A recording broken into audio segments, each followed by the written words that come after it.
Bidouilleuse, bidouilleur, salut! On peut être entouré d'éléments radioactifs sans le savoir. Et si on fait de l'électronique, particulièrement des pièces anciennes, on peut se retrouver avec des pièces qui ont une légère radioactivité. Et c'est le cas ici de ce tube à vide, micro-ondes, avec une bobine intégrée. Ici, il y a une capsule de verre scellée et il y a des électrodes ici à l'intérieur aussi. Alors, cet élément a quelque chose de particulier. Effectivement, il a une radioactivité faible, mais quand même, on peut la mesurer. Il y a usage du radium-226 dans ce tube. On voyait ça beaucoup dans les années 40, 50 et 60. Les éléments radioactifs ont la capacité d'augmenter l'émission des électrons. Donc, c'est une des raisons pour qu'on les utilise. Ici, j'ai un vieux testeur, donc un mesureur de rayons gamma.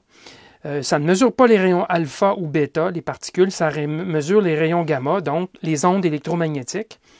Et on va voir, vous allez constater que c'est possible de mesurer un peu de radioactivité venant de cette pièce. Alors, je l'ai branché sur sa sortie de casque audio, juste ici, puisque vous n'avez pas, il n'y a pas d'haut-parleur, vous ne pourriez pas entendre. Donc, je l'ai branché directement sur la saisie vidéo. Alors, on va voir si on peut mesurer. Alors, c'est ça, cette unité-là, elle est complètement étanche. Vous entendez le bruit ambiant, c'est-à-dire la radiation ambiante. Je suis suffisamment loin, comme c'est au carré de la distance, on capte essentiellement pas grand-chose. Alors, tout est scellé parce que les rayons gamma, ça traverse les parois. Il n'y a pas de grille ou quoi que ce soit. Là. Ça passe directement à travers. Alors, si je m'approche sur l'unité, vous allez voir, il y a augmentation, vous l'entendez clairement, là, le bruit qui se manifeste là, et déflexion. La déflexion, c'est une mesure qui est plutôt lente. Quand je m'éloigne, vous voyez, c'est lent comme réponse quand même. Là. Alors, vous voyez ici, ça, c'est une échelle en millirades, je crois, millirades par heure. Donc, ça, c'est l'idée derrière les millirades par heure. C'est, si vous voulez, c'est l'exposition accumulée sur une heure. C'est essentiellement cela. Donc, si je le... Oh, wow! Oh, oh, oh! Qu'est-ce qui se passe ici? Aïe, aïe, aïe! Un instant, là. Un instant. Ça semble venir d'Arduino Uno, là, qui était à côté. Un instant, je vais le tester à nouveau. Wow! Qu'est-ce qui se passe ici? Ouf! Il y a quelque chose là-dessus. J'ai jamais pensé que l'Arduino, c'est une version chinoise.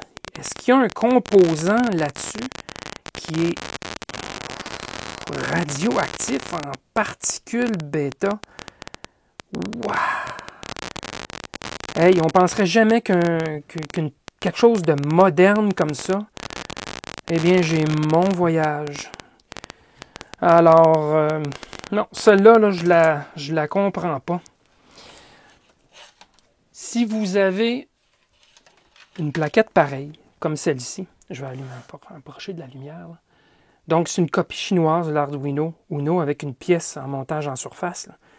Si vous êtes capable de mesurer, là, je serais bien intéressé de voir vos commentaires, voir si effectivement vous avez le même problème, la même situation que moi. Je ne sais pas si c'est problématique. On est dans les millirades par heure. Et il y a une échelle de rad par heure aussi. Donc, c'est probablement pas dangereux, mais c'est assez étonnant. En tout cas, si vous êtes capable de mesurer les vôtres, dites-le dans les commentaires. Alors, vous en avez la preuve. Parfois, on est entouré de composants et de pièces dont on ignore totalement l'émission radioactive. Eh bien, à la prochaine!